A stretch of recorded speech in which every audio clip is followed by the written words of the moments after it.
learned to survive Lucian Carvello by becoming invisible in every way that mattered. Not quiet, not timid, invisible. There's a difference. Quiet assistants get replaced. Timid assistants get eaten alive. Invisible assistants become infrastructure, so essential no one thinks to remove them. I'd been his executive assistant for 23 months and change. Long enough to memorize the cadence of his silence, long enough to recognize the specific click of his pen that meant somebody's career was about to end. Long enough to understand that the whole 43rd floor operated like a building with a silent alarm. Always armed, always waiting for the wrong move. My eyes kept skating over the spreadsheet like it was in another language. I blinked hard, forced the numbers back into place, and kept typing. Tomorrow's schedule needed to be reconciled. A board call that overlapped with a donor meeting, that overlapped with a legal review, that overlapped with an optional lunch that wasn't optional at all. The Carvello Foundation autumn benefit sat at the top of the task list, bolded, red, underlined. The night the city's most influential people would crowd into the Astor Meridian ballroom and pretend they weren't afraid of the man hosting them. I'd already confirmed catering twice, audited the guest list until it felt like a living document, and sat through 3 separate security briefings with the head of Lucian's protection detail. He didn't like surprises. He didn't like improvisation. He didn't like anything that reminded him the world existed outside his control. The intercom on my desk snapped to life. Miss Ashford. His voice always had the same temperature. Precise, careful, cold enough to turn a room into a controlled environment. Yes, Mr. Carvello. Clause 7 of the Meridian contract. A pause, as if he'd already decided someone was wrong and was simply selecting the method of correction. Why does it specify Belgian chocolate? I requested Swiss. I pulled the contract up without moving anything on my face. The memo I'd attached 3 weeks ago was still there, exactly where I'd put it. Because the Meridian's preferred vendor list is exclusive, I said.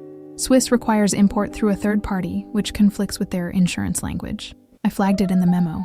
Tab 2, highlighted. Silence. Not the kind of silence normal people experience. This was a presence, a weight, a message. I'm deciding whether you're useful. Then, fine. Approval, compressed to a single syllable. The quarterly reports? He added. On your desk since 7. Color-coded by division. I added a discrepancy analysis for shipping. Another pause.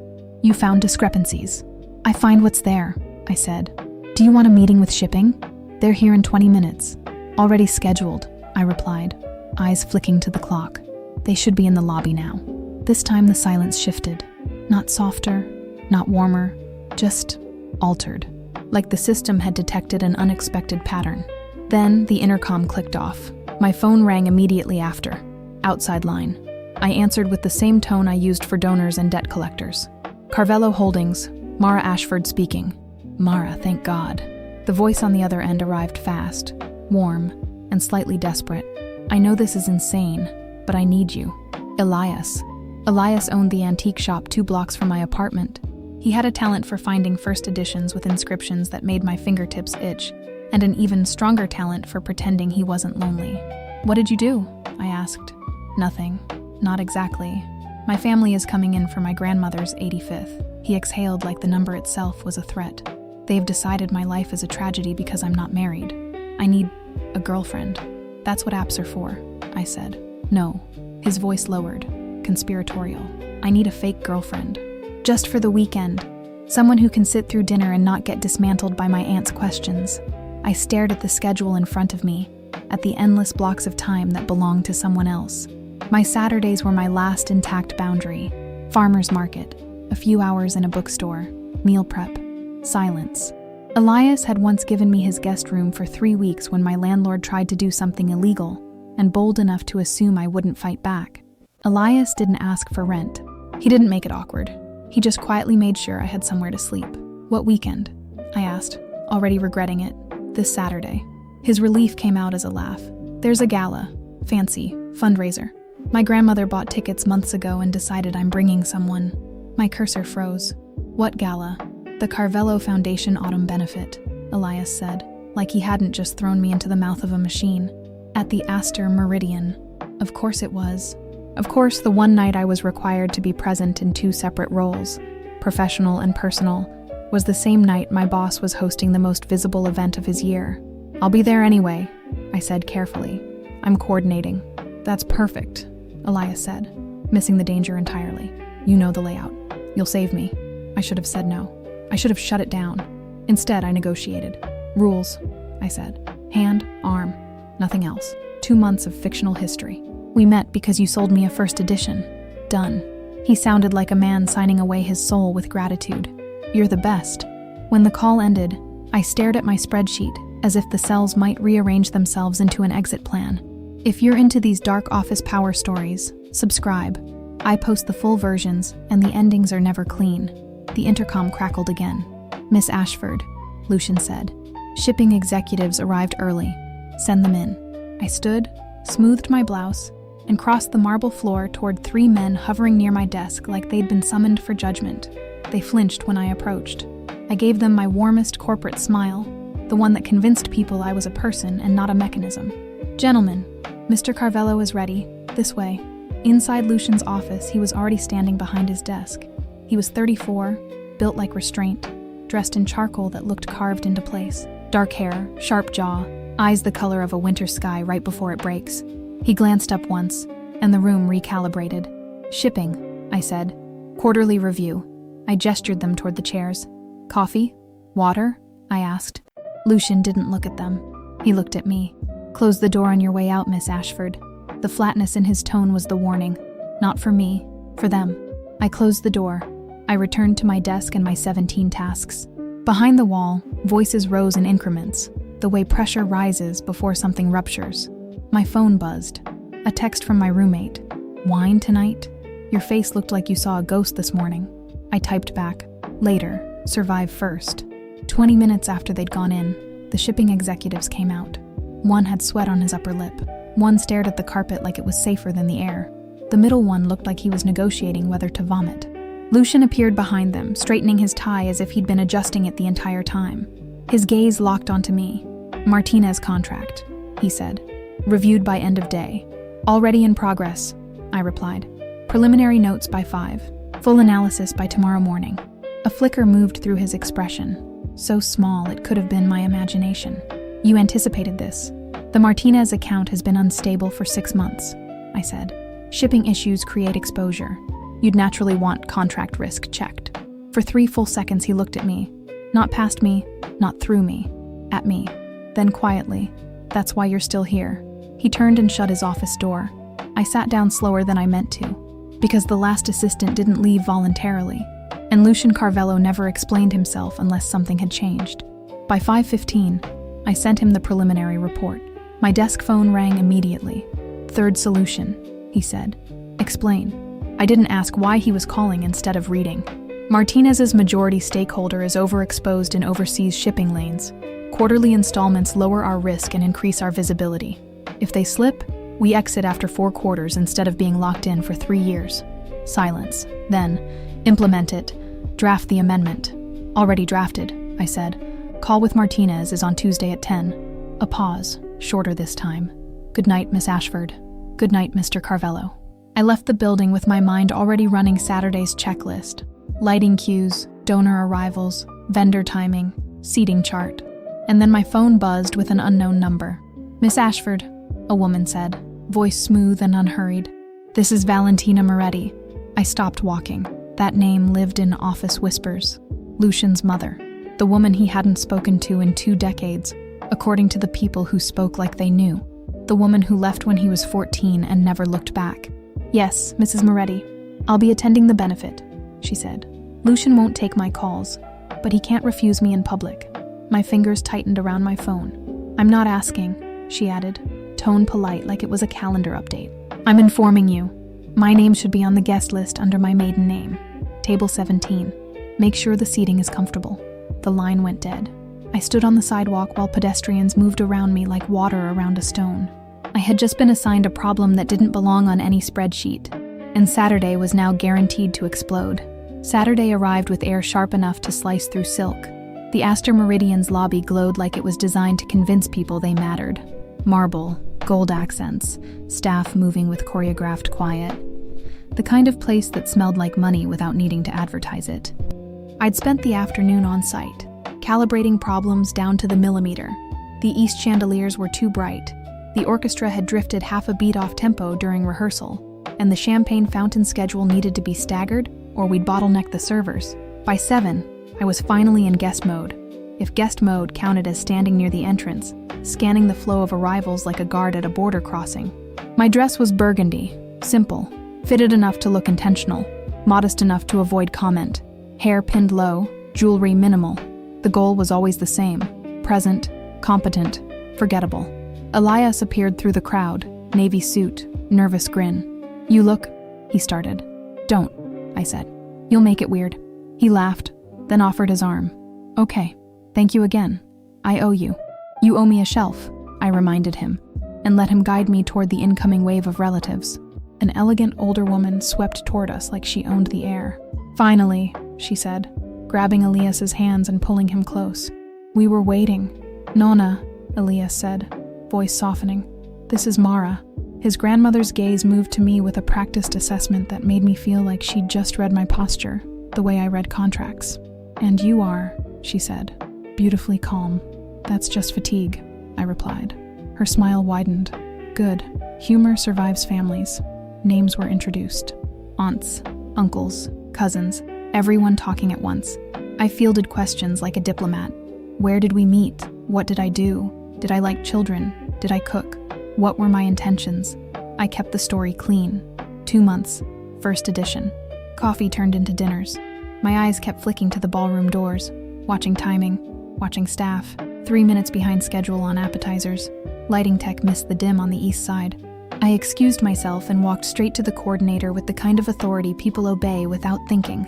5 minutes later, I returned to Elias's family with the small disasters corrected.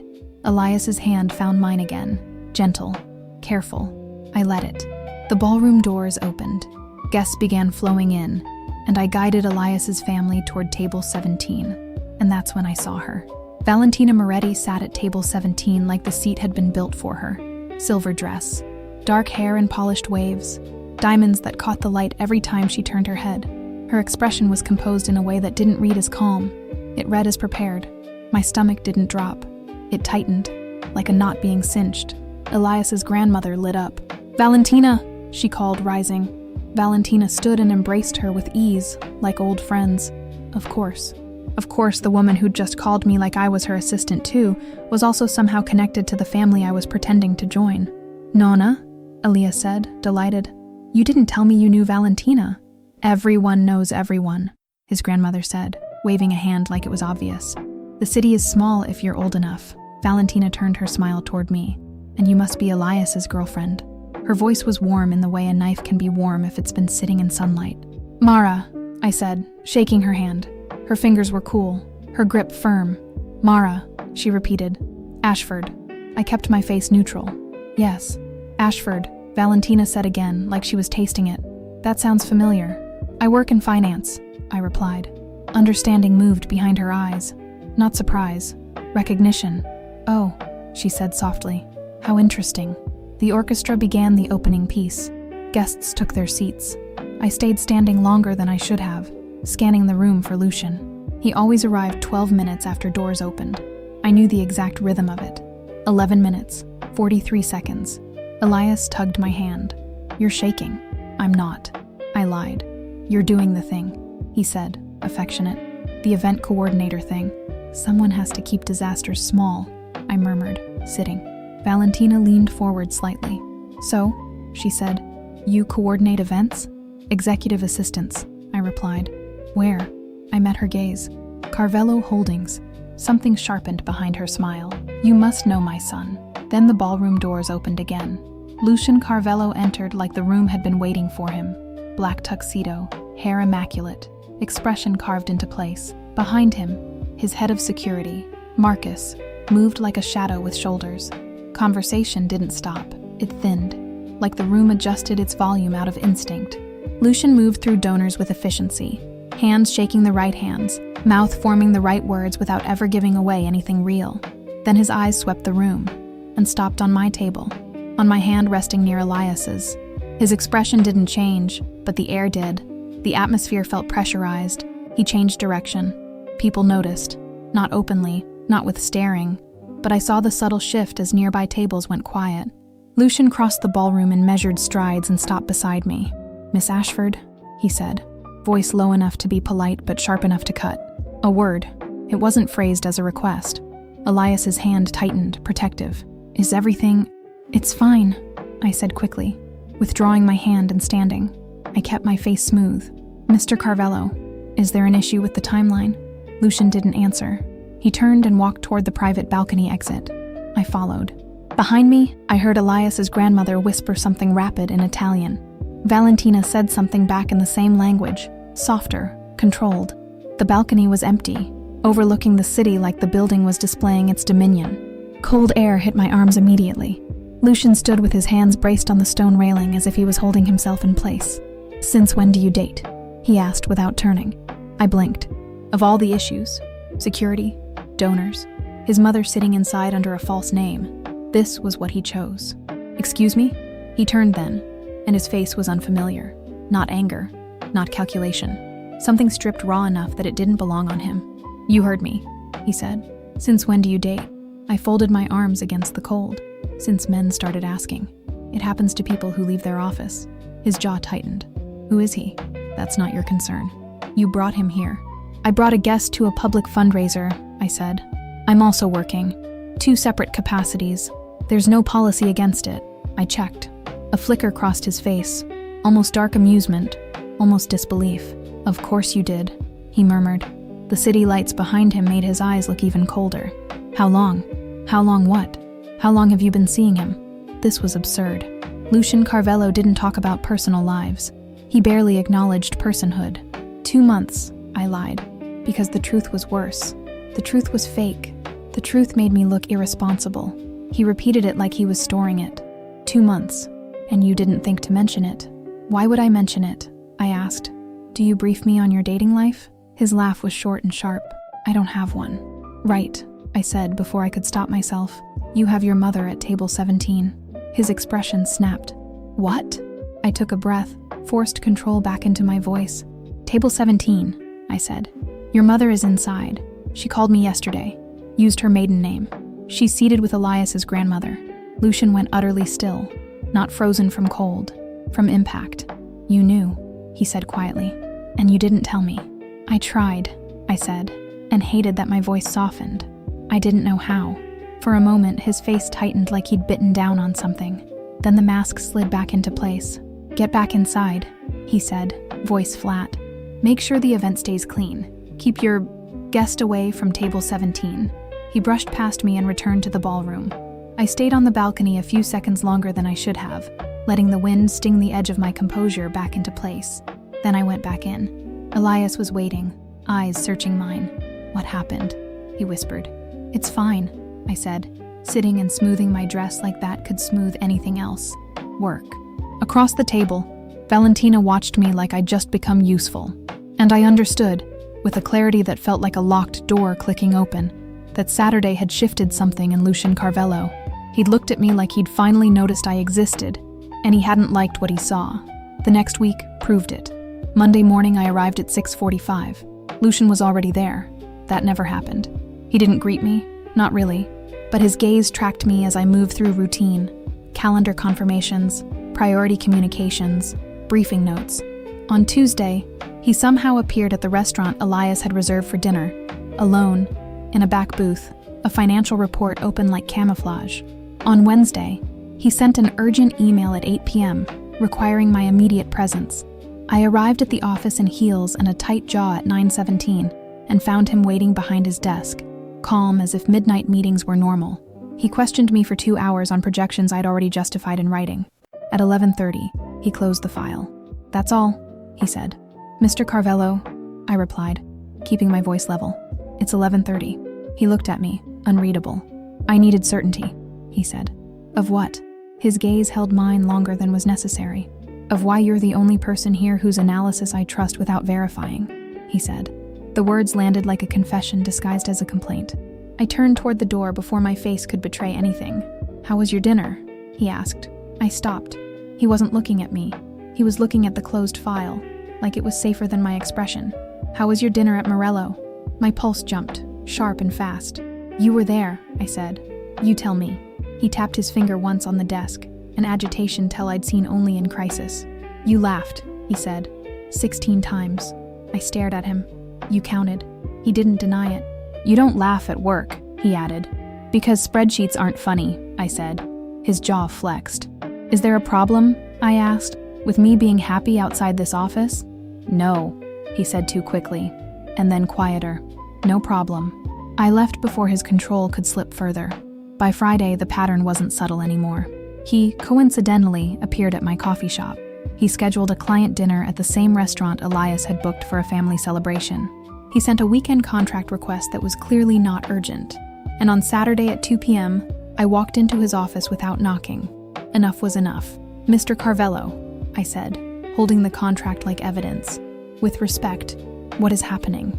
He looked up slowly, face blank. The Peterson contract does not require a Saturday meeting. I cut in. I flagged it for Monday. You've been everywhere I go. You keep manufacturing emergencies. And you keep showing up where I'm supposed to be off limits to you. His voice lowered. I own this building. I know what happens inside it. I don't live in this building, I said. So unless you've been tracking, his jaw tightened. Oh, the answer arrived in his face before his mouth. You've been tracking my phone, I said, and felt heat rise behind my eyes.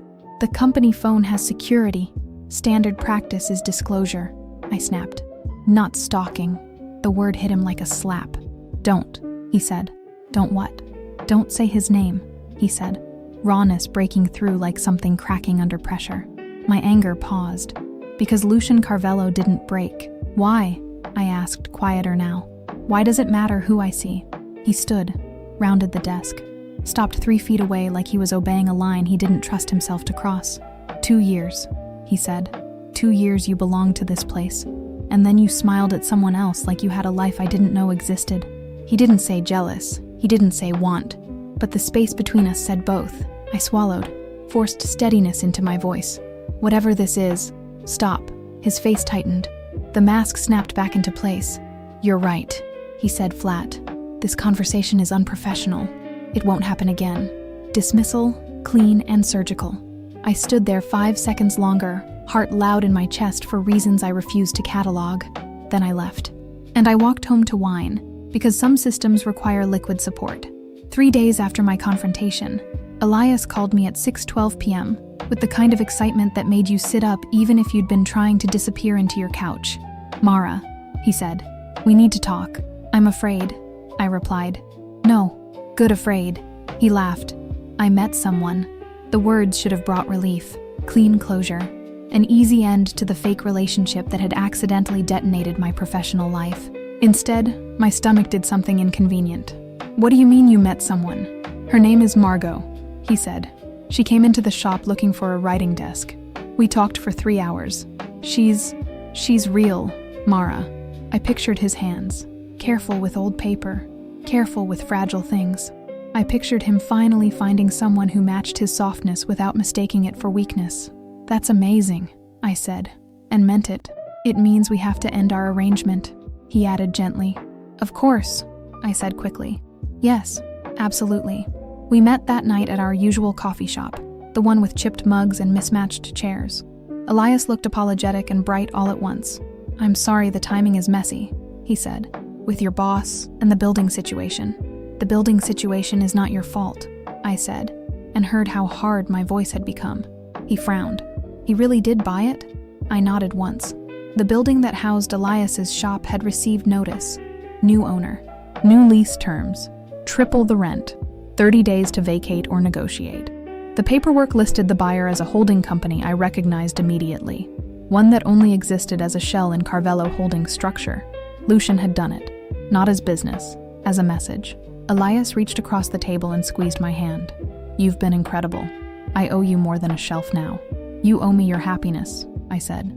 Go be real with Margot. He smiled, relieved. We're still friends, always, I said, and hugged him outside the subway entrance like our story deserved a clean ending.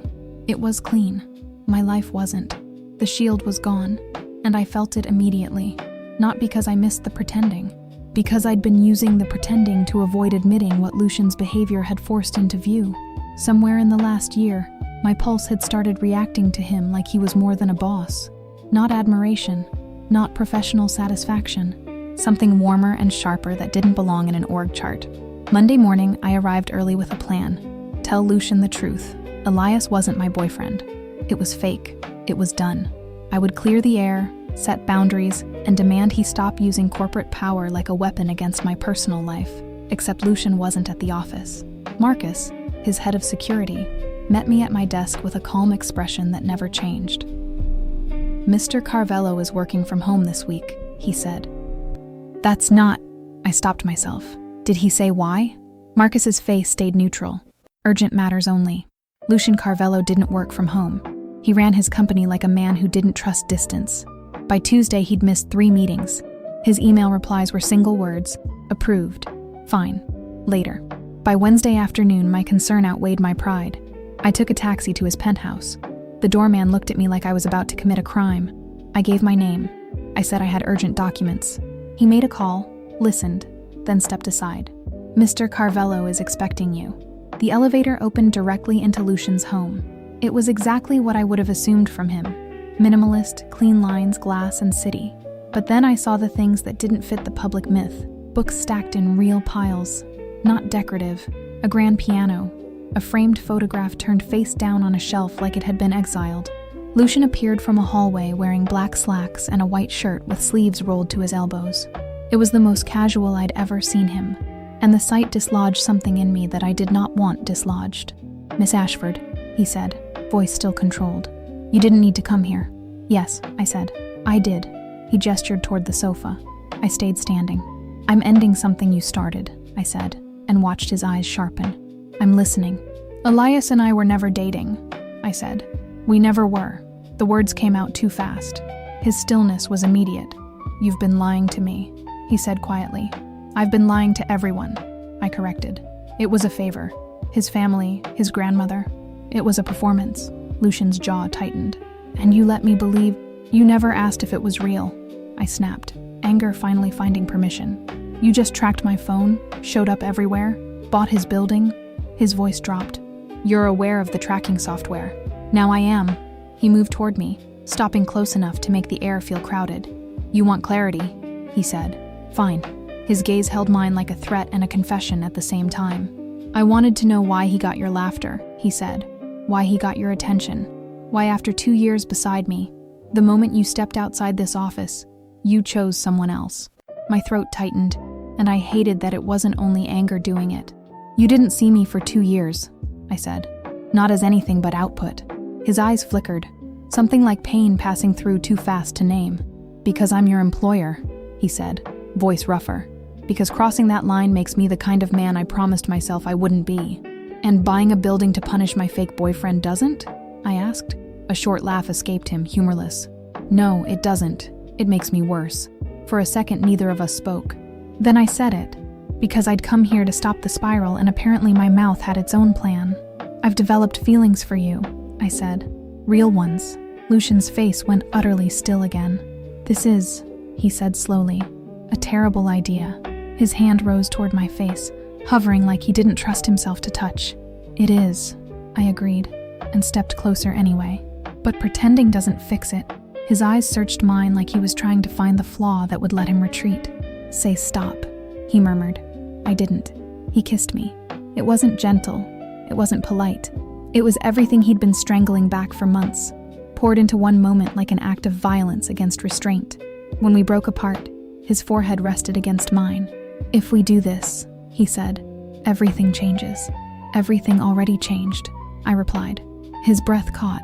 Then my phone buzzed. The interruption felt like the universe laughing. I glanced down at the screen. Unknown number. I answered, still unsteady. "Hello? Miss Ashford?" a man said smoothly. "Valentina Moretti sends her regards." Lucian's body went rigid instantly. I stepped back, the shift in him immediate, protective. "Who is this?" I asked. "A friend," the voice said. "A family connection. A business opportunity. One your employer will want to hear." Lucian took the phone from my hand without asking and put it on speaker. "Speak," he said. A soft chuckle. "Mr. Carvello, I'm Domenico Salvi. I believe we should discuss your overseas operations." The name hit me like a memory snapping into focus. Salvi.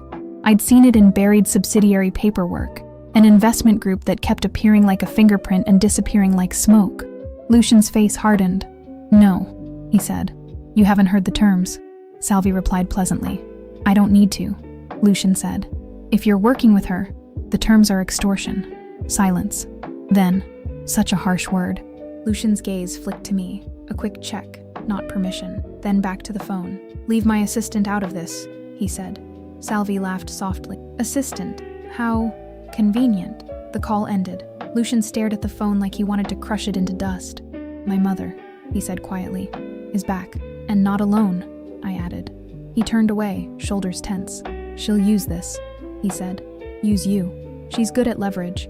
I stepped closer, forced my voice steady. "Then we deny her leverage." He looked at me, eyes sharp. "How?" I didn't answer with romance.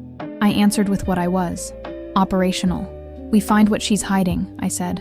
"People who threaten usually have their own vulnerabilities." Lucian's jaw tightened.